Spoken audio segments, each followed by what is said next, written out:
Olá, tudo bem?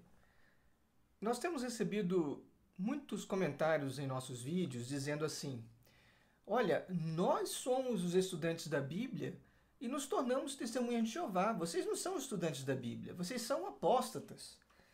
Então cabe a pergunta: será que as testemunhas de Jeová são os estudantes da Bíblia? Bem, o livro Proclamadores afirma o seguinte, na página 260,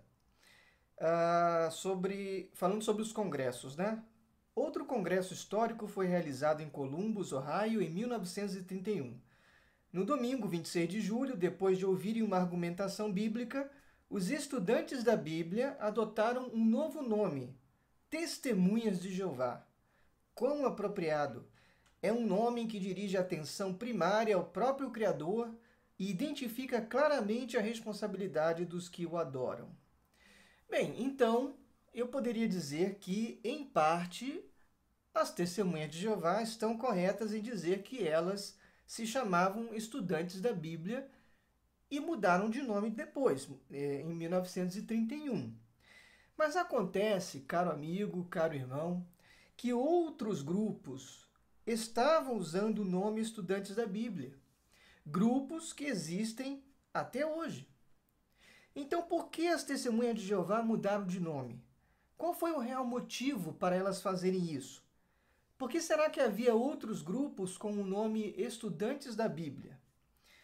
Para sabermos isso, irmãos, nós temos que voltar ao passado, bem após a morte ou logo depois da morte do irmão Russell.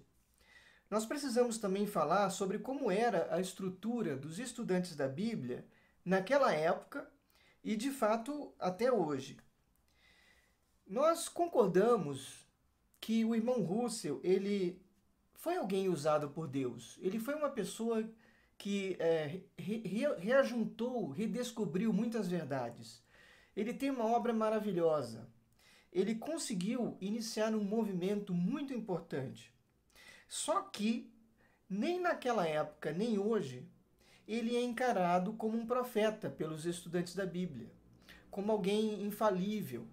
Os escritos deles não são escritos que os estudantes da Bíblia acham que são mais importantes do que a própria Bíblia. Em hipótese alguma, é isso. E as eclésias ou congregações naquela época, elas eram organizadas de uma maneira livre, como são até hoje. Naquela época, irmãos e amigos, cada eclésia votava, e só quem vota são os irmãos consagrados, ou seja, aqueles que entregaram a sua vida completamente até a morte para fazer a vontade de Deus e simbolizaram isso na imersão em águas. Então, cada eclésia votava para saber se o pastor Russell seria o pastor. A maioria o aceitava como pastor, mas havia algumas eclésias que não. Por quê? Desde aquela época, as eclésias eram independentes, eram autônomas, eram soberanas e administravam seus próprios assuntos. Inclusive, algumas decidiam não estudar a Torre de Vigia de Sião, que hoje as Testemunhas de Jeová dizem que se chama a Sentinela. Ou estudar uma outra publicação, como os volumes que o irmão Russo escreveu, Estudos das Escrituras. Então era assim, as eclésias ou congregações eram autônomas, eram soberanas. E como é que eles enxergavam a própria Sociedade Torre de Vigia, Betel e as casas publicadoras? Como o que eu acabei de dizer, como casas publicadoras, como lugares onde as publicações eram feitas. Nunca os estudantes da Bíblia viam Betel, por exemplo, como sendo um canal de Deus, como sendo o lugar de onde instruções divinas estavam sendo transmitidas. Isso não era o pensamento dos estudantes da Bíblia da época de Russell e não é até hoje os estudantes da Bíblia. E suas casas publicadoras de hoje não pensam assim. Então, irmãos, nós sabemos que o irmão Russell, ele era uma pessoa muito amada. E muitos daquela época, como nós hoje, reconheciam que a mão de Deus estava sobre ele, que ele tinha o Espírito de Deus, o Espírito de Cristo, e agia de acordo. Não era perfeito, não era um profeta, não era inspirado, mas ele foi usado por Deus com certeza. E antes de Russell morrer, ele escreveu um testamento que dava detalhes de como ele desejava que essa obra continuasse a ser tocada após a morte dele. Por exemplo, veja o que ele diz nesses trechos do seu testamento, que você poderá ler na íntegra em nosso site, estudantesdabibliaassociados.com. Diz assim: Todavia, ao fazer a doação da revista Torre de Vigia de Sião e dos direitos autorais do livro Aurora do Milênio, Estudos das Escrituras e de vários outros folhetos, inários, etc., à Sociedade Torre de Vigia de Bíblias e Tratados, eu o fiz com o entendimento explícito de que depois de minha morte, estes serão conduzidos de acordo com meus desejos. Notaram? Estes serão conduzidos de acordo com meus desejos. Passo agora a especificar esses desejos. Minha vontade com relação aos mesmos, conforme segue. E aí, o primeiro subtópico, uma comissão editora de 5 pessoas. Preste atenção nesse detalhe, irmãos, que esse é um dos pontos principais na separação dos estudantes da Bíblia. Russell queria que houvesse uma comissão editora de 5 pessoas. Ele continua dizendo no seu testamento: determino que todo o encargo editorial de A Torre de Vigia de Sião ficará nas mãos de uma comissão de 5 irmãos, os quais exorto a grande cuidado e fidelidade à verdade. Todos os artigos publicados nas colunas de A Torre de Vigia de Sião terão a aprovação irrestrita de pelo menos 3 membros da comissão de 5. E exorto aqui, se algum assunto aprovado pelos 3 é conhecido ou tido como sendo contrário aos conceitos de um ou de ambos os outros membros da comissão, tais artigos sejam retidos para reflexão, oração e discussão por 3 meses antes de serem publicados, a fim de que, tanto quanto possível, se mantenha a unidade da fé e os vínculos da paz na administração. Bom, então essa comissão editora de 5 era muito importante para o irmão Russell. Ele nomeia os indivíduos dessa comissão editora. Ele diz assim: os nomes da comissão editora são conforme segue: William Page, William Van Amberg, Henry Clay Rockwell, E.W. Brennison, F.W. Robinson. Então esses são os 5 nomes principais que ele nomeou. Aí ele diz possíveis substituições. Os nomes dos 5, e olha outro detalhe fundamental, ele diz assim: os nomes dos 5 a quem sugiro como possíveis candidatos desejáveis a preencher as vagas da comissão editora são conforme segue. Vamos contar? A. E. Burgess, Robert Hirsch, Isaac Hoskins, Fisher, J.F. Rutherford e Dr. John Edgar. Aqui são 6. Já contei 6 aqui. Olha, ele diz que são 5 a serem substituídos. E aí nós temos 6 nomes, sendo que Rutherford está inserido antes do último nome aqui, que é o do Dr. John Edgar.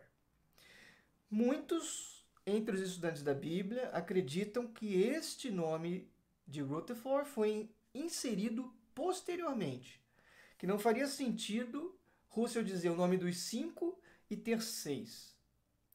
Então, já está aí o primeiro problema, né?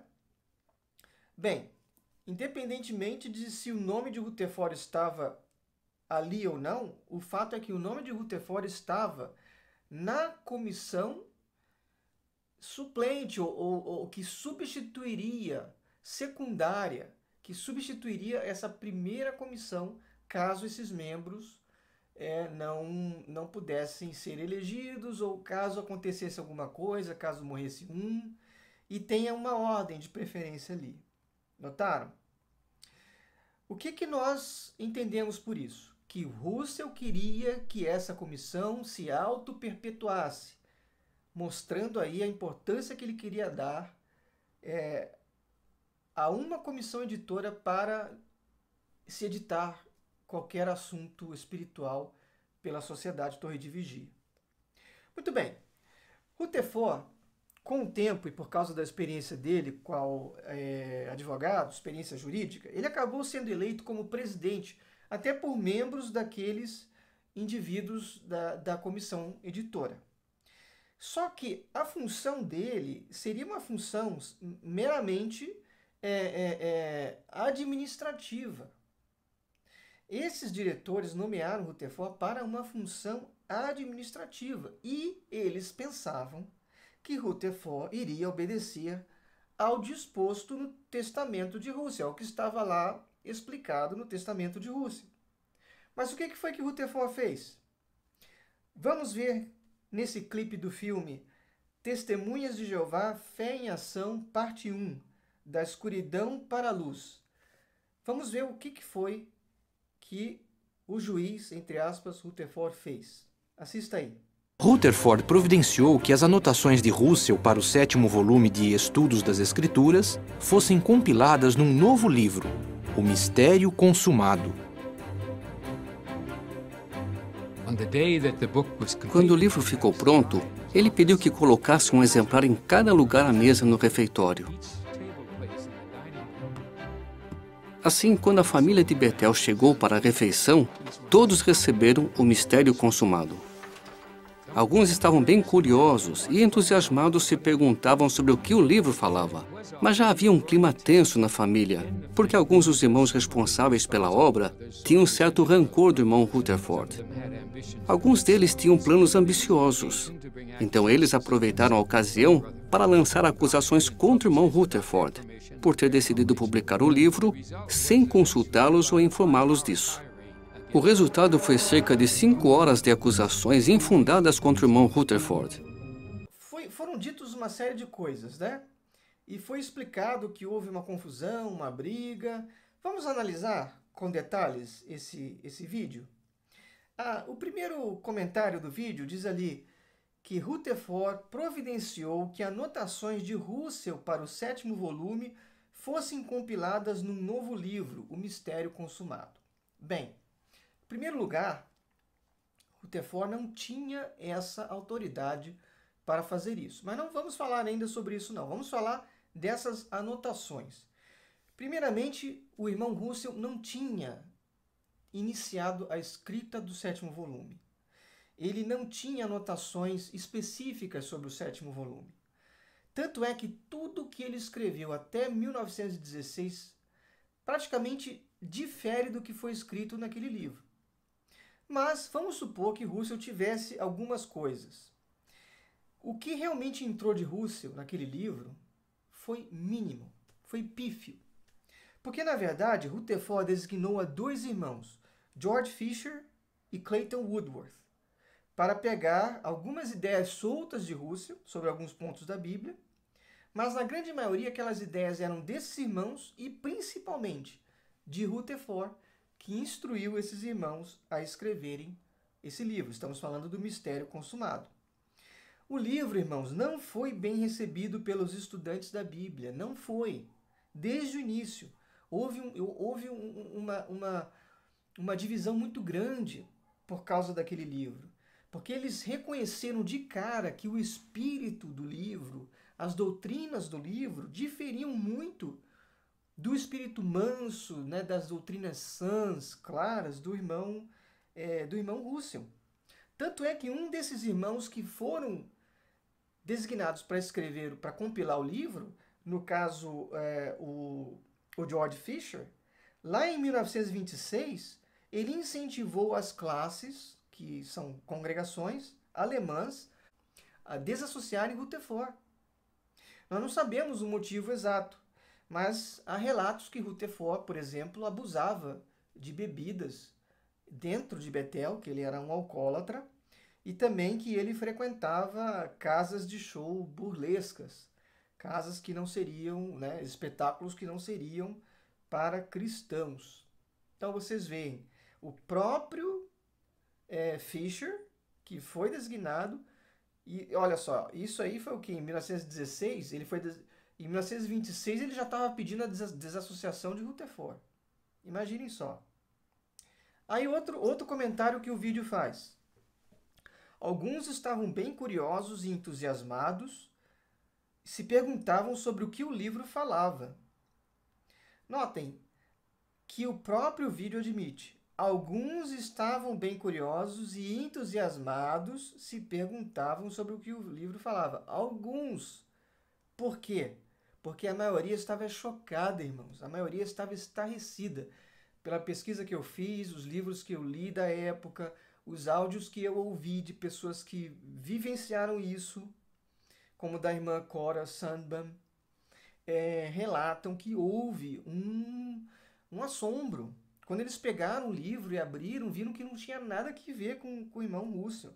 As primeiras coisas que eles notaram foram as gravuras, as caricaturas, até agressivas, ofensivas, né?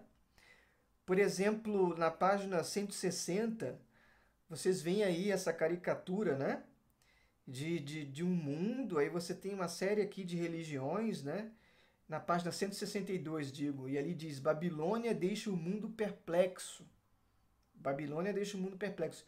Uma coisa assim meio satírica, né?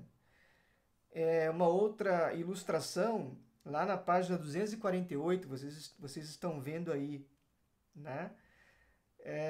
Aqui diz, é como se fosse o próprio Cristo acusando, né, lá em Lucas, né, 11, dizendo assim: vocês tiraram a chave do conhecimento, ou vocês roubaram, ou não têm, ou sumiram com a chave do conhecimento, né?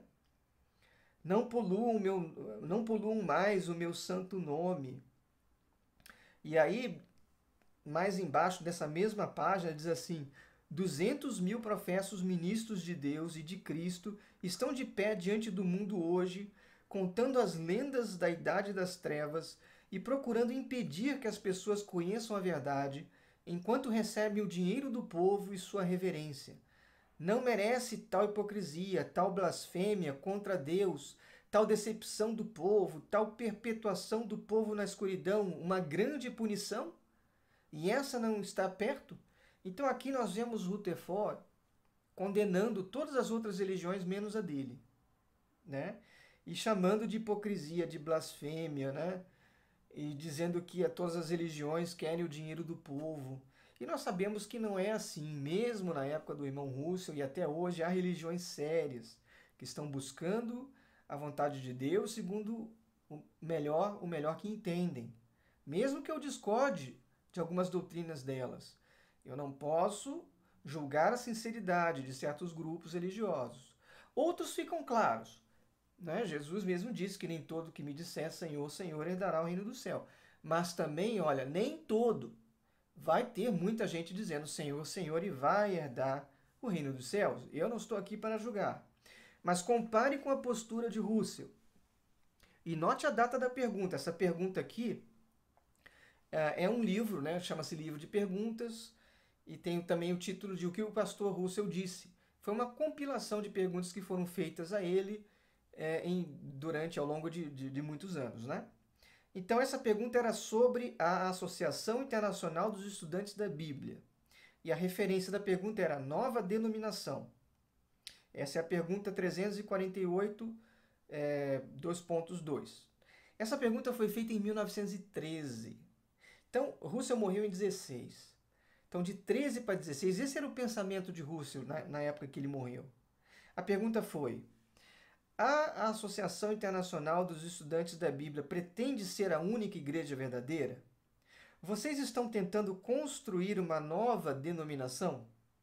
Olha a resposta dele. A única igreja verdadeira, queridos amigos, é a igreja da Bíblia. Nunca houve mais que uma verdadeira igreja. Todas as outras são falsas. E se eu construísse outra igreja, estaria construindo outra igreja falsa. Essa não é a nossa postura. A Associação Internacional dos Estudantes da Bíblia evidencia a postura que a Bíblia representa, a saber, que todas as pessoas que confiam no Senhor Jesus Cristo e estão consagradas para seguir seus passos são da Igreja do Deus vivo, cujos nomes estão escritos no céu. A Associação Internacional dos Estudantes da Bíblia não reconhece nenhuma outra igreja. não diz que apenas aqueles na Associação Internacional dos Estudantes da Bíblia constituem a igreja. Ela reconhece que todos os cristãos verdadeiros nas várias igrejas devem ser acordados. E estamos tentando despertá-los para a verdade.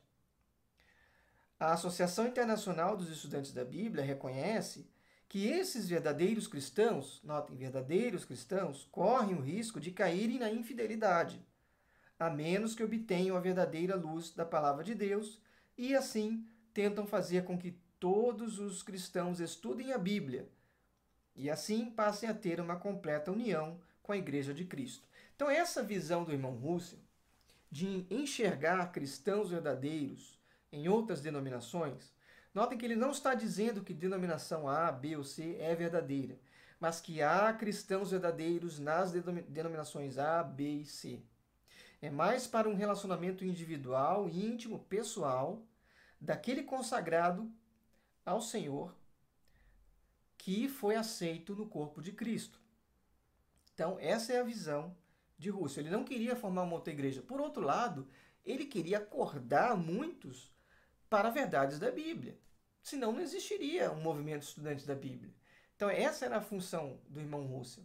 Não estamos formando um novo grupo, mas vamos tentar nos unir em torno de ideias que nós consideramos ser verdadeiras. Então na minha opinião, é uma abordagem assim muito generosa, é uma abordagem muito condizente com a Bíblia, porque o livro de Apocalipse diz com clareza a respeito dos que estão em Babilônia. Saí dela, povo meu, para que não recebas parte de suas pragas. Então isso indica que o povo de Deus, pelo menos por um tempo, esteve dentro de Babilônia. Esteve dentro de religiões falsas, principalmente as cristãs, que é o que nós, estudantes da Bíblia, entendemos, né? Bem, então compare essa postura de Russell, que acabamos de falar, com aquela postura de Rutherford, fazendo o desenho lá dos clérigos com as suas caras, né? Com aquela postura de condenação, acusando, como sendo todos eles gananciosos, como estando todos eles querendo ensinar o erro das idades das trevas, né? Então é bem diferente. E os irmãos perceberam isso. Notem outras pérolas do livro O Mistério Consumado. Na página 93, é feito um comentário sobre Naum 2, 3 a 6, e diz que esse texto descreve um trem em movimento, com seus componentes detalhados. O farol, que seria o escudo, o pessoal da caldeira, que seriam os homens de valor, os vagões, que seriam as carruagens, a estação, que seria a barricada, e até os carregadores de bagagem, ônibus do hotel, passageiros e amigos aguardando a chegada da locomotiva no terminal, etc. Gente, isso é uma interpretação esdrúxula, absurda, e está no Mistério Consumado. Na página 85, o Leviatã, de Jó, capítulo 41, que a tradução do Novo Mundo traduz como crocodilo, também, segundo esse livro, representa uma locomotiva a vapor. E é como se Jó estivesse descrevendo os componentes, né, tais como a cabine, que é a cabana do pescador, os cilindros, que são as narinas do animal, o engate do trem, que é a língua do animal, a caldeira, que são as placas do animal, os parafusos, que são os espinhos na pele do animal, o farol da locomotiva, que são os olhos do animal, a porta da caldeira, que seria a boca do animal, os rebites, as locomotivas não têm rebites, que seriam os dentes do animal, né? E até se refere que essa locomotiva teria sido usada, né, como transporte para pessoas, para uma convenção. Então, mais uma interpretação absurda. Na página 230, que é aí que eu acho que é o ápice, né? Que faz uma aplicação do próprio livro Mistério Consumado como sendo cumprimento de profecias, cumprimento do livro de Apocalipse. Aí diz assim, lá na página 230, em Apocalipse 14, 20, nós lemos: "E o lagar foi pisado fora da cidade, e saiu sangue do lagar até a altura dos freios dos cavalos, a uma distância de 1.600 estádios." Bem, aí O Mistério Consumado, que usa uma tradução antiga de Roterdã, onde menciona 1.200 estádios e não 1.600, ela começa, a partir desse número, 1.200, a fazer cálculos equivalentes de medidas atuais, modernas, né? E afirma que esses 1.200 estádios se referem, pasmem, à distância que separava o local onde o livro havia sido escrito, que é em Scranton, na Pensilvânia, até o lugar para onde ele foi levado, que era Brooklyn, em Nova York. Eles chegam ao ponto de medir as ruas dessas cidades com detalhes, meticulosamente, para poder fazer encaixar nessa profecia dos 1.200 estádios, segundo a versão de Roterdã, aplicando isso ao livro O Mistério Consumado. Mas vamos continuar a nossa análise desse vídeo. Aos 50 minutos e 42 segundos do vídeo, é dito o seguinte: já havia um clima tenso na família. Alguns irmãos responsáveis pela obra tinham certo rancor de Rutherford. Alguns deles tinham planos ambiciosos. Então eles aproveitaram a ocasião para lançar acusações contra Rutherford por ter decidido publicar o livro sem consultá-los ou informá-los disso. Gente, que absurdo! Como é que alguém consegue falar uma coisa dessas? Eles colocaram a culpa nos irmãos que estavam protestando. Vamos lembrar o que Russell disse? Vamos recapitular? O Testamento de Russell. Determino que todo o encargo editorial ficará nas mãos de uma comissão de 5 irmãos. Todos os artigos publicados terão a aprovação irrestrita de pelo menos 3 membros da comissão de 5. Agora, se coloque nessa situação. Vamos lá, imagine se você é um estudante da Bíblia, você está lá, nesse dia de Betel. Aliás, você é um desses 5 membros da comissão editorial que deveria avaliar tudo. Você chega no refeitório e encontra um livro feito que foge do espírito do irmão Russell, um livro sarcástico, com interpretações esdrúxulas. E você não foi consultado? E Rutherford espertamente mandou fazer o livro fora de Betel, mandou fazer lá em Scranton, na Pensilvânia. Qual seria a sua reação? Você não se sentiria muito revoltado? Você não estaria no direito de chegar lá e dizer o que está acontecendo aqui? E foi isso que aconteceu. Né? Eu teria reagido do mesmo modo, eu acredito que você talvez tivesse reagido do mesmo modo. Aí o vídeo continua dizendo assim: o resultado foi 5 horas de acusações infundadas contra o irmão Rutherford. Infundadas de quê, meu amigo? 5 horas de acusações infundadas? Rutherford estava totalmente errado. Ele era para ser diretor de uma gráfica, só isso, para lidar com assuntos jurídicos. Ele, na verdade, ele trouxe para si os poderes do irmão Russell. Ele sim investiu desses poderes. E nós sabemos que foi assim. Com o tempo ele criou o conceito de organização, logo criou o conceito da teocracia, logo mudou o nome daquele movimento. E há partes que ele afirma em que os anjos davam ideias para ele, que os anjos estavam usando ele aqui na Terra. Façam a sua pesquisa, vocês vão ver que é isso. Nas publicações vocês encontram isso. Então, qual foi o resultado? Foram expulsos de Betel. Rutherford os expulsou. Aí esses membros consultaram um advogado, fizeram uma consulta jurídica. O advogado disse que eles estavam no direito, que eles não poderiam ter sido expulsos, que a mesma base jurídica que Rutherford usou para desqualificá-los como diretores, uma tecnicidade, uma coisa pelo fato deles não serem de Nova York, serem de um outro estado, essa mesma questão jurídica se aplicava a Rutherford e aos outros. Então eles estavam no direito. E eles poderiam mover uma ação e ganhar. Só que eles resolveram não fazer isso. Por quê?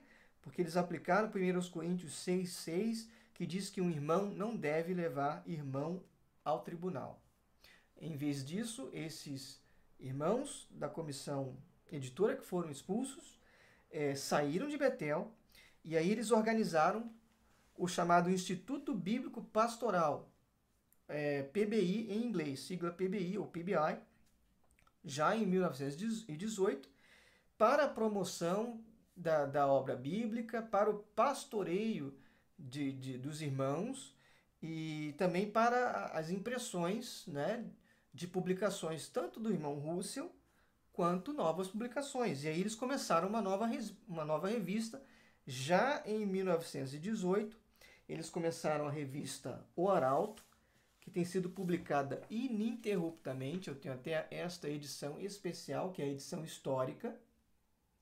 Vocês encontram no site da revista, que vocês vão ver aí no vídeo. E também começaram a reimprimir, a publicar a obra do irmão Russell. Eu tenho aqui atrás, por exemplo, os volumes, Estudos das Escrituras e algumas outras obras clássicas. Tudo isso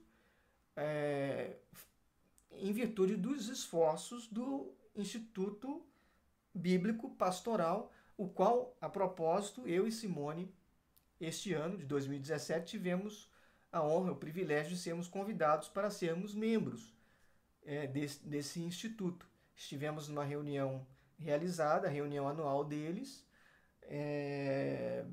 lá na Pensilvânia, no qual nós fomos feitos membros do Instituto.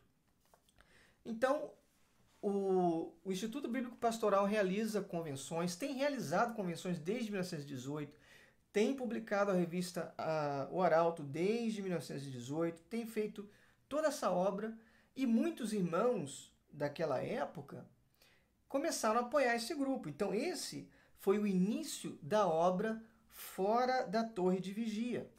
E à medida que os irmãos iam vendo mais e mais os erros, a postura agressiva de Rutherford, a postura não condizente com um caráter cristão, né?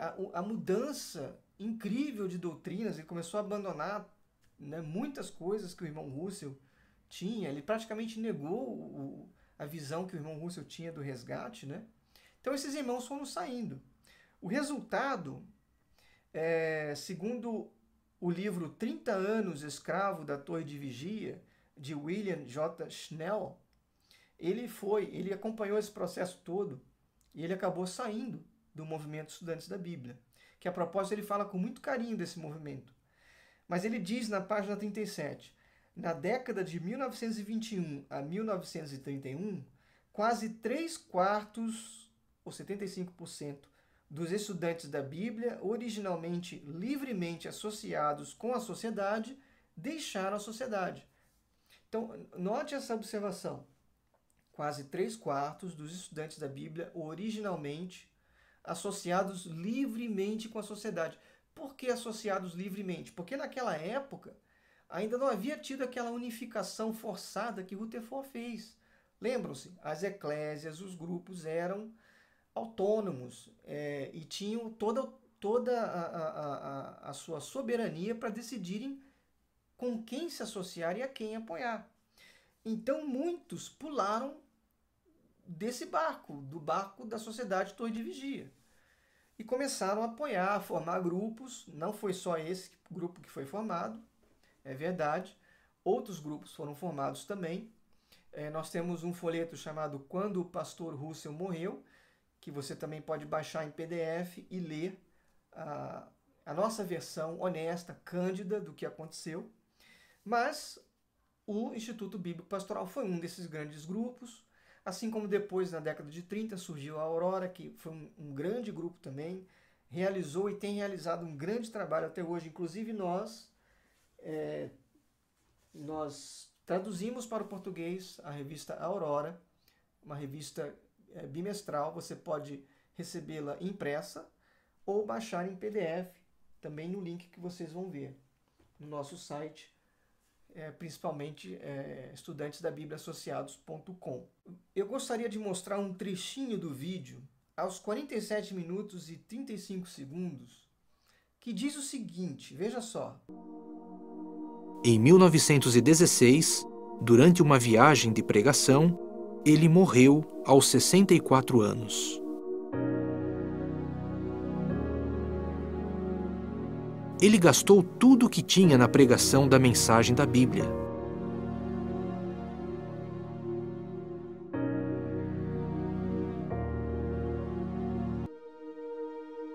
Alguns deixaram de se associar com os estudantes da Bíblia e tentaram convencer outros a fazer o mesmo. O que aconteceria com os estudantes da Bíblia? Qual é a resposta? Para onde ir? Para o que fazer? Esses que abandonaram, eles continuaram com a obra do irmão Russell. Nós continuamos com a obra do irmão Russell, com essa linda mensagem do resgate para todos. Nós temos centenas de eclésias ao redor do mundo, nós publicamos em diversos idiomas, nós temos eclésias nos Estados Unidos, no Canadá, na Europa, em diversos países, temos na Rússia, temos no Japão, temos aqui no Brasil e temos na América Latina e em outros países também, há grupos na Argentina, por exemplo, ou seja, os estudantes da Bíblia continuaram se associando nos mesmos moldes dos estudantes da Bíblia originais. Nós realizamos centenas de convenções, literalmente. Se vocês pegarem a revista Aurora ou forem no site da Aurora, vocês vão ver lá convenções anunciadas. Todo mês tem convenções dos estudantes da Bíblia. Eu e minha esposa Simone estivemos recentemente, em julho, na Convenção Geral dos Estudantes da Bíblia, que vocês estão vendo fotos aí. Nós depois estivemos na Convenção dos Estudantes da Bíblia Associados do Centro de Ohio, que também foi um excelente momento para nós. E, enfim, os estudantes da Bíblia que não aceitaram o domínio tirânico de Rutherford continuaram se associando, continuaram formando grupos, continuaram tendo as suas casas publicadoras, e hoje o que se vê é que, embora as eclésias sejam, como eram, autônomas, soberanas, elas colaboram umas com as outras. Elas trocam publicações, elas trocam material. É por isso que nós somos capazes, por exemplo, de imprimir em português livros como O Tempo Está Próximo, livros como o clássico O Plano Divino das Eras, livros como Sombras do Tabernáculo dos Melhores Sacrifícios, que são obras do irmão Russell. E vocês veem, por exemplo, este aqui foi impresso pela Aurora. Este aqui foi traduzido pela Aurora e inicialmente impresso pela Aurora, mas posteriormente, nessa segunda impressão, foi impresso com o apoio de uma eclésia de Ohio. Então, há uma cooperação. Os estudantes da Bíblia continuam fazendo uma série de publicações para estudo que vocês podem solicitar no nosso site estudantesdabibliaassociados.com.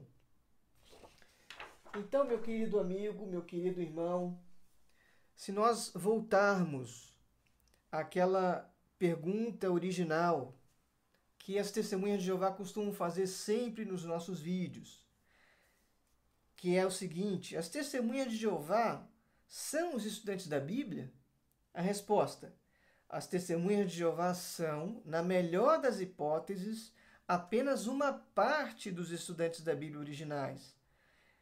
Essa parte de 25% que aceitou a mensagem deturpada de Rutherford, a mensagem apocalíptica de Rutherford, depois mudaram de nome e se tornaram o que vocês são, ou o que eles são hoje, as testemunhas de Jeová.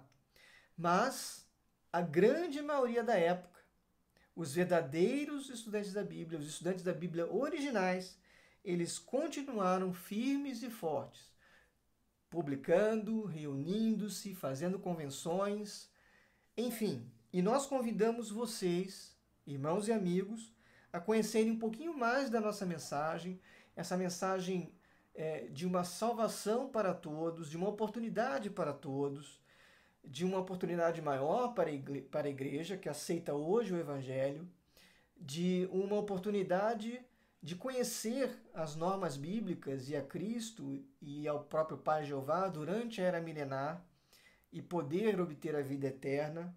Enfim, essa mensagem do resgate para todos, essa mensagem maravilhosa, continua sendo pregada pelos estudantes da Bíblia hoje e nós temos muito prazer em compartilhar com os nossos amigos, nossos irmãos e com quem quiser.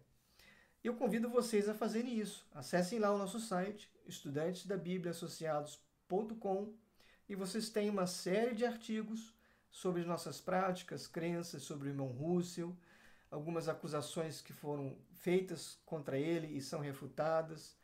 Também nós estamos no Facebook, nós temos o nosso grupo Informações sobre os Estudantes da Bíblia Associados. Junte-se lá ao grupo, faça perguntas que nós iremos responder para vocês. Temos o que você já conhece, o nosso canal do YouTube, Estudantes da Bíblia Associados. E, enfim, temos uma presença na mídia eletrônica. A vocês que nos acompanharam até agora, muitíssimo obrigado e que o nosso amado Pai Celestial e o Senhor Jesus estejam com vocês. Um grande abraço.